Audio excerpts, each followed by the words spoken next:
Good afternoon students. आज हम लोग कल की क्लास से आगे स्टार्ट करेंगे। बीकॉम कंप्यूटर एप्लीकेशंस का बिजनेस इकोनॉमिक्स के यूनिट 4 का नेक्स्ट चैप्टर है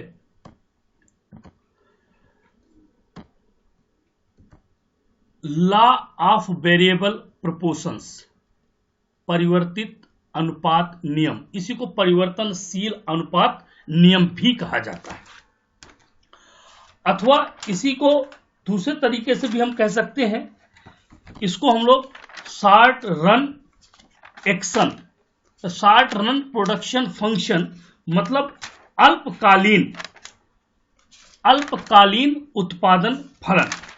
मींस इसके दो तरह से इसको हम इसका नाम देते हैं, अलग अलग तरीके से इसको किस तरह से हम लोग कर सकते हैं। तो परिवर्तनशील अनुपात नियम या अल्पकालीन उत्पादन फलन। Law of variable proportion occupy an important place in economy theory. This law examines the production function with one factor variable, keeping the quantities of other factor fixed. In other words, it refers to the input-output relation when output is increased by varying the quantity of one input. मतलब ये law of variable आखिरकार है क्या, ये किस तरह से काम करता है, इसके कार्य करने का तरीका क्या है। तो इसके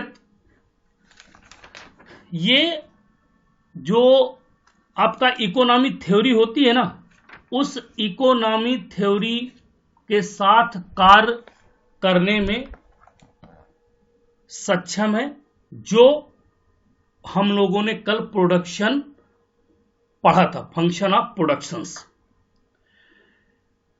इसे हम लोग लॉ ऑफ रिटर्न के नाम से भी जानते हैं। यदि आपसे कोई पूछ ले तो इसी को हम लोग लॉ ऑफ रिटर्न के नाम से भी जानते हैं। हिंदी में इसको उत्पत्ति के नियम भी कहा जाता है। तो ये परिवर्तनीय अनुपात का कानून आर्थिक सिद्धांत में एक महत्वपूर्ण है। यह कानून एक कारक चर के साथ उत्पादन समारोह की जांच करता है, अन्य कारकों की मात्रा को निर्धारित करता है। अन्य शब्दों में यह इनपुट आउटपुट रिलेशन को संदर्भित करता है, जब आउटपुट एक इनपुट की मात्रा को अलग करके बढ़ाया जाता है। मींस हम चूंकि अभी हमने कहा कि शॉर्ट रन प्रोडक्शन फंक्शंस भी है, तो अल्पकाल का अभिप्राय उस समयावधि से है जिसमें उत्पत्ति के समस्त साधनों को परिवर्तित नहीं किया जा सकता। अल्पकाल में सूक्ष्म समयावधि के कारण जिन उत्पत्ति के साधनों को परिवर्तित नहीं किया जा सकता, उन्हें हम स्थिर साधन अथवा फिक्स्ड फैक्टर भी कहते हैं। अल्पकाल में कुछ उत्पत्ति के साधन परिवर्तनशील इकाइयां परिवर्तनीय हो सकती है। अल्पकाल में उत्पादन के संयंत्र अथवा प्लांट का आकार अपरिवर्तित रहता है। इस प्रकार अल्पकालीन उत्पादन फलन में कुछ उत्पत्ति के साधन स्थिर होते हैं तथा कुछ परिवर्तनीय होते हैं। अल्पकालीन उत्पादन फंक्शन मतलब जो शॉर्ट रन प्रोडक्शन फंक्शन है, इसकी 3 अवस्थाएं होती हैं। पहली होती है लॉ ऑफ इंक्रीजिंग रिटर्न, पहली होती है लॉ ऑफ इंक्रीजिंग रिटर्न्स, दूसरी होती है लॉ ऑफ कांस्टेंट रिटर्न्स, और तीसरी होती है लॉ ऑफ डाइमिनिशिंग रिटर्न्स। तो जो लॉ ऑफ इंक्रीजिंग रिटर्न्स होती है, इसे हम बोलते हैं उत्पत्ति वृद्धि नियम, और जो second law of constant returns होती है, इसे बोलते हैं उत्पत्ति समता नियम, और जो तीसरी होती है लॉ ऑफ डाइमिनिशिंग रिटर्न्स, इसको बोलते हैं हम लोग उत्पत्ति ह्रास नियम। तो ये जो तीनों नियम हैं, इन नियमों के हिसाब से हम इसको आगे लेकर चलते हैं। तो when the quantity of one factor is varied keeping the quantity of other factor constant, the proportion between the variable factor and the fixed factor is altered, the ratio of employment of the variable factor to that of fixed factor goes on increasing as quantity of the variable factor is increased. Means जब एक कारक की मात्रा भिन्न होती है तो अन्य कारकों की मात्रा स्थिर होती है। चर कारक और निश्चित कारक के बीच का अनुपात बदल दिया जाता है। चर कारक के नियोजन का अनुपात निश्चित कारक के रूप में बढ़ता जाता है क्योंकि चर कारक की मात्रा बढ़ती जाती है। अब इस नियम की व्याख्या लॉ ऑफ वेरिएबल प्रोपोर्शंस, जो मैं बोला ना, परिवर्तनशील अनुपात के नियम या परिवर्तित अनुपात के नियम, इसकी डिफिनीशन है इसकी प्रोफेसर बेनहम के अनुसार, as the proportion of one factor in a combination of factor is increased, after a point first the marginal and then the average product of that factor will diminish.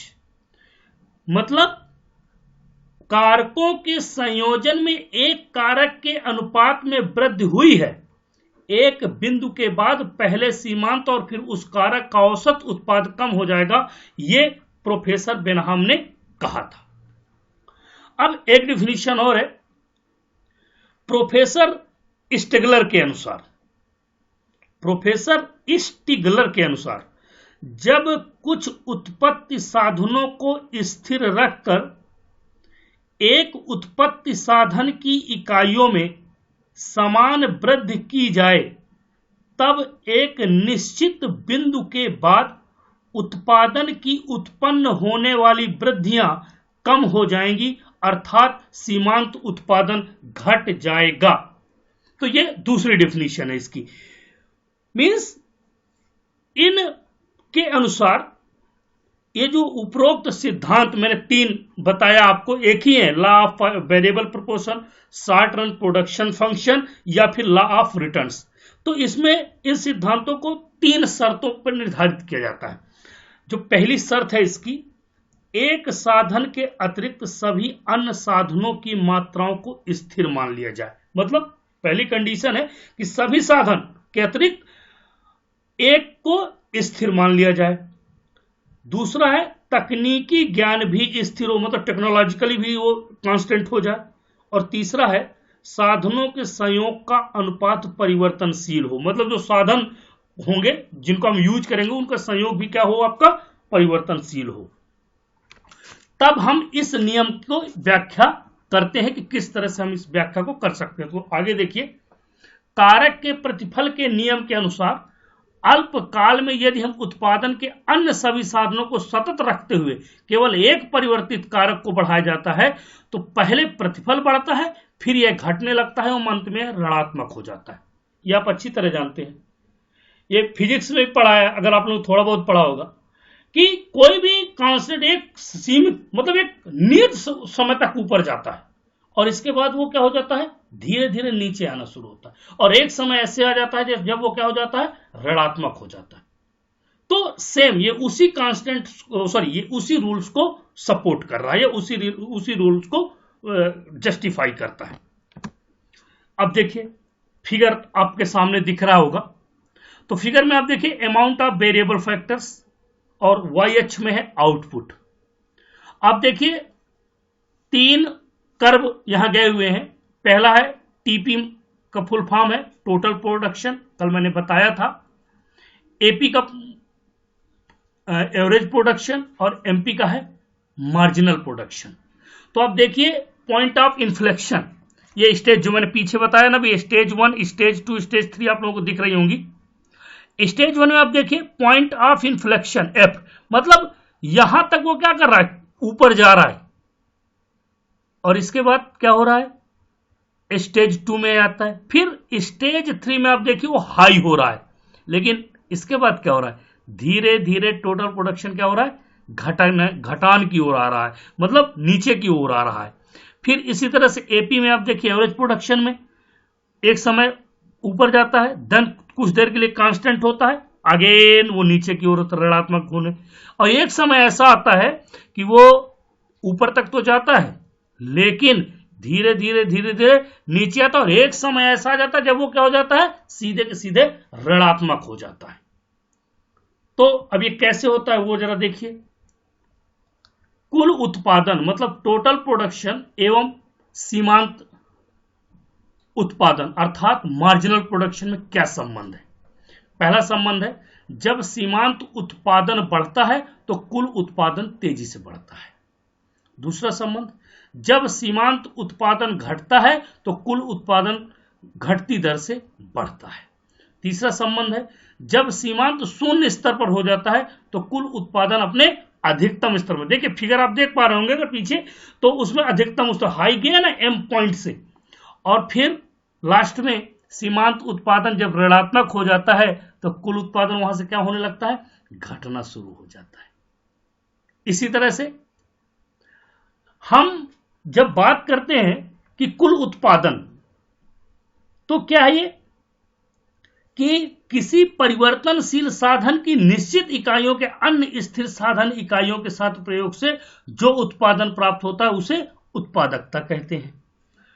अर्थात सीमांत उत्पादन अर्थात marginal production एवं औसत उत्पादन अर्थात average production में क्या संबंध है। जिस तरह से टोटल प्रोडक्शन और मार्जिनल प्रोडक्शन में संबंध है, उसी तरह से मार्जिनल प्रोडक्शन और एवरेज प्रोडक्शन में संबंध है। कैसा, जब सीमांत उत्पादन औसत उत्पादन से अधिक होता है तो औसत उत्पादन क्या होता है, बढ़ता है।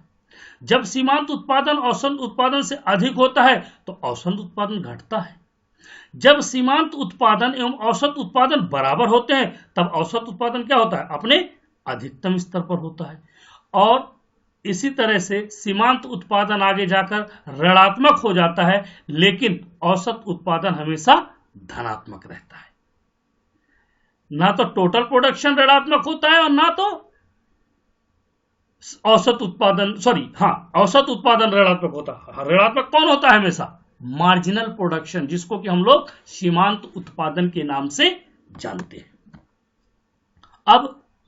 अब प्रतिफल बढ़ता क्या है, बढ़ते प्रतिफल का कारण क्या है।